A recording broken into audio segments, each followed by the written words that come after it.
Hello everybody, this is Gregory with How I Lost Over 100 Pounds and I've kept it off for 30 plus years, where there should be no hesitancy in your weight loss and maintenance.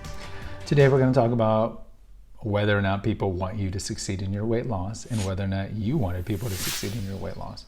Now before we begin, if you need help with weight loss, especially from the psychological point of view, contact me through the Clarity FM link found here in the episode notes. Also check out my website, Naturopathic Earth, which has hundreds of articles and recipes. My podcast, The Awakened Man, which has been around since 2017. And if you appreciate my content, there is a link for PayPal.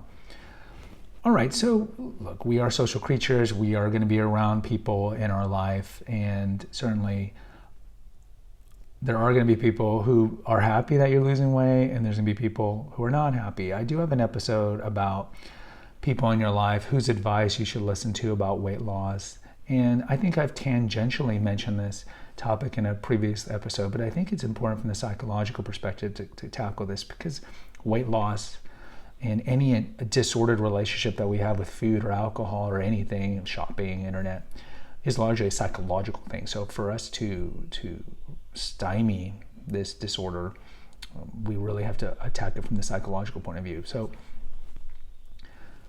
if you're still overweight, are you envious or angry at people who have success with weight loss or any aspect of their life, any facet of their life? And I think you need to be honest with this answer, because it's human nature, I think, on one level to suffer from jealousy and envy, right? So feeling that momentary feeling of oh, I don't like that person or even hate that person because they lost weight, or you know, and I dealt with this when I was younger, when I was overweight. It's like, oh, that person's had such an easy life. They didn't have to deal with all the things that I deal with. You know, it makes us feel more comfortable thinking that. But also, I mean, let's be real. We don't know if they had a great life. They could have suffered from neglect and abuse, and they're sublimating that in another way. We don't really know. But even if they've had a successful life or a trauma-free life, well, great. Let's congratulate them. I mean, why do we want everyone to be in some form of dysfunction and misery? That's not very charitable. That's not charitable.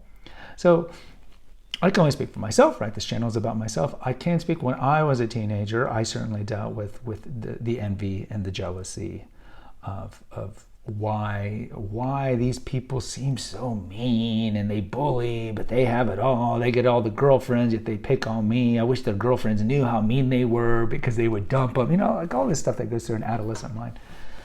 But I didn't want them to succeed. I kind of had that German version of Schadenfreude and just taking pleasure in other people's miseries. Now, I didn't have overweight friends who gained more weight where I was taking pleasure in that. I didn't. I didn't have those friends, so I wasn't even in that experience of that. But if you are overweight and you do suffer from bouts of jealousy or resentment or envy toward people who have been successful, even me, I would tell you that, first of all, like a lot of these sins of concupiscence, these deadly sins, it's like none of these sentiments or expressions are really constructive to us. So being mired in jealousy and envy and hatred toward other people, and pettiness and your inability to forgive ultimately is a poison that you make that only you drink. It's not like these people are affected by it. So if you get so consumed by it, it doesn't make you a better person. It doesn't help you in any way or shape or form. I mean, you can read novels like The Count of Monte Cristo where they'll tell you that trauma happened to you being slighted by somebody, and the vengeance drives you to become this better person. But I mean, how many novels and works of fiction tell you that once you do that and you get your satisfaction, then you have this gigantic hole because your whole raison d'etre was achieving this vengeance, and now you're like, what? So I would tell you to really work on that. Now, are there people, let's say you have been successful, are there people who wish that you weren't successful? Absolutely. I mean, we cannot live in this bubble to think that everybody is eating lollipops and wishes you goodwill. It's just not true. Again, this goes back to human nature. So if you've lost 50, 60 pounds, 30 pounds, or let's say you've changed jobs and you make more money, or let's say you found a great spouse, are there going to be people in your life that are happy for you? Yes. I mean, these are going to be typically people who are grounded, These are typically people who already are successful, right? But there are going to be people who are like, oh, you're making me look bad. I mean, you see this with, let's say, alcoholics. If everybody in your life drinks and you choose not to drink, and it might not have anything to do with them, but your choice to be abstemious makes them indirectly have to look in the mirror. And so they don't want to look in the mirror about their disordered relationship with alcohol. And so they'll throw out the platitudes, these aphorisms of, oh, you think you're better. Now, they might not tell you that, but that's what they think. And maybe you don't think you're better for not drinking. Maybe you've seen the insidious effects of alcoholism in your life as maybe your parents were alcoholic, and maybe you just don't want to deal with that.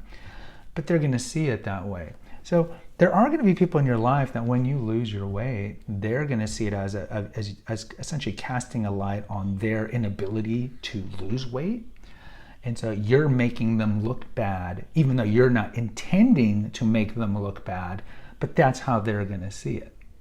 You can see this the same thing, let's say, especially if you were always like in the position of inferiority in a relationship with whether it be friend or your family or siblings, where you were always kind of like the loser or the black sheep, and then all of a sudden you either lose all the weight or you make more money or you get this great spouse, and then they're like, and they get angry because they're like, I'm always supposed to be the superior one. I'm the better sibling. I'm the better friend. And now you're making me look bad. So a lot of this is just human nature. So, I mean, what do you do about people who are upset or don't want you to succeed with your weight loss, or would even take pleasure in you regaining it back? Ultimately, you have to identify these people. First of all, don't live in la la land and think that these people don't exist. And I think intuitively you already know who these people are because they tend to be toxic people. And honestly, the best thing to do is either eliminate them completely from your life or limit your interaction with them, because all they're going to do is bring you down just negatively in terms of just the karma, and just you've been around toxic people, right? They just suck you in and they just take energy from you. So if it's family members like your mom or dad that you can't eliminate completely, then limit your time as much with them. You can definitely have a conversation with them and just say, I sense that you feel this way about me. But of course, they're not going to be like, you know what, Bob, you're totally right. They're going to be in denial and deny. So ultimately, it's up to you if you want to have that conversation with them. Now, if it's friends, then you have a much better option of just eliminating it, because why would you want these people in your life? Lots of times we keep friends because we remember that halcyon period we had with them in 1997. But if you look at them now, if they're not wishing you goodwill on several aspects of your life, then why are you having them in your life? And if you're keeping them in your life, it's almost like you have a quasi-codependent relationship with them, and that's not healthy either. So in closing, ultimately, you're on your path. I would not sidetrack your weight loss or weight maintenance because you have people in your life who would like you to succeed. And I certainly would see this probably more on the female side, given that females have a lot more pressure to stay fit. That you see that the frenemy kind of mentality with friends, like, oh, I'm so glad you lost weight, but deep down, again, you're making them look bad and they want you to gain it back. Ultimately, there's not much you can do. We can only control our own actions, our own sentiment, our own behavior, and we really can't control the actions of others. So you just kind of have to let go, and if you can, I would limit your interaction with these people, because ultimately they don't wish you well and they don't wish you good, and why would you want people in your life who are like that? Guys, post in the comments. I'd like to hear from you. Hit the notification, subscribe, and share button. Until next time, take care, God bless, and pray.